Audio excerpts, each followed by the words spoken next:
औरत क्या चाहती है? आखिर एक औरत चाहती क्या है? जवाब में 10,000 पन्नों की किताबें दिखाई जाती हैं, पर सही जवाब असल में सिर्फ एक पंक्ति का है। आप भी सुनो ये छोटी सी कहानी। राजा हर्षवर्धन युद्ध में हार गए, हथकड़ियों में जकड़े हुए पड़ोसी राजा के सम्मुख पेश किए गए।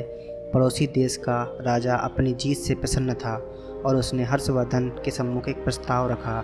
यदि तुम एक प्रश्न का जवाब हमें लाकर दे दोगे तो हम तुम्हारा राज्य लौटा देंगे, अन्यथा उम्र कैद के लिए तैयार रहें। प्रश्न है, एक स्त्री को सचमुच क्या चाहिए होता है? इसके लिए तुम्हारे पास 1 महीने का समय है। हर्षवर्धन ने यह प्रस्ताव स्वीकार कर लिया। वे जगह जगह जाकर विदुषियों, विद्वानों और तमाम घरेलू स्त्रियों को से लेकर नितरंगियाओं, वेश्याओं, दासियों और रानियों सब से मिले और जानना चाहा कि एक स्त्री को सचमुच क्या चाहिए होता है। किसी ने सोना, किसी ने चांदी, किसी ने हीरे जवाहरात, किसी ने प्रेम प्यार, किसी ने बेटा, पति, पिता और परिवार, तो किसी ने राजपाट और सन्यास की बातें की। मगर हर्षवर्धन को संतोष न हुआ। महीना बीतने को आया और हर्षवर्धन को कोई संतोषजनक जवाब नहीं मिला। किसी ने सुझाया कि दूर देश में एक जादूगरनी रहती है, उसके पास हर चीज़ का जवाब है, शायद उसके पास इस प्रश्न का भी जवाब हो। हर्षवर्धन अपने मित्र सिद्धराज के साथ जादूगरनी के पास गए और अपना प्रश्न दोहराया। जादूगरनी ने हर्षवर्धन के मित्र की ओर देखते हुए कहा, मैं आपको सही उत्तर बताऊंगी तो इसके बदले में आपके मित्र को मुझसे शादी करनी होगी। जादूगरनी बुढ़िया तो थी ही, बेहद खूबसूरत थी। उसके बदबूदार पोपले मुंह से एक सड़ा दांत झलक का जब उसने अपनी कुटिल मुस्कुराहट हर्षवर्धन की ओर फेंकी। हर्षवर्धन ने अपने मित्र को परेशानी में नहीं डालना चाहते थे, इसलिए मना कर दिया। सिद्धराज ने एक बात नहीं सुनी और अपने मित्र के जीवन के खाते जादूगरनी से विवाह करने को तैयार हो गया।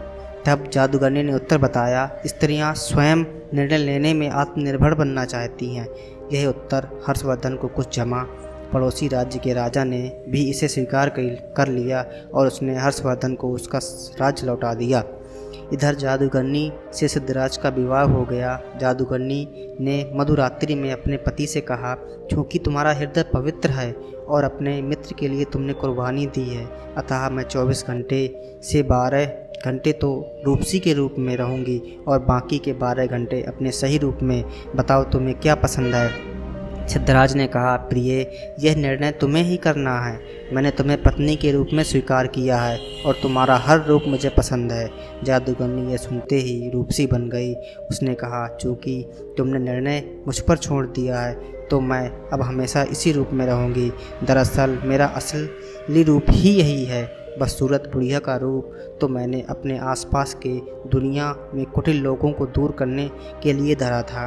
कथा का लोक संकेत यह है कि सामाजिक व्यवस्था ने औरत को परतंत्र बना दिया है, पर मानसिक रूप से कोई भी महिला परतंत्र नहीं है। इसलिए जो लोग पत्नी को घर की मालकिन बना देते हैं वे अक्सर सुखी देखे जाते हैं। आप उससे मालकिन भले ही ना बनाएं, पर उसकी ज़िंदगी में एक हिस्से को मुक्त कर दें, उसे उस हिस्से से जुड़े निर्णय स्वयं लेने दें।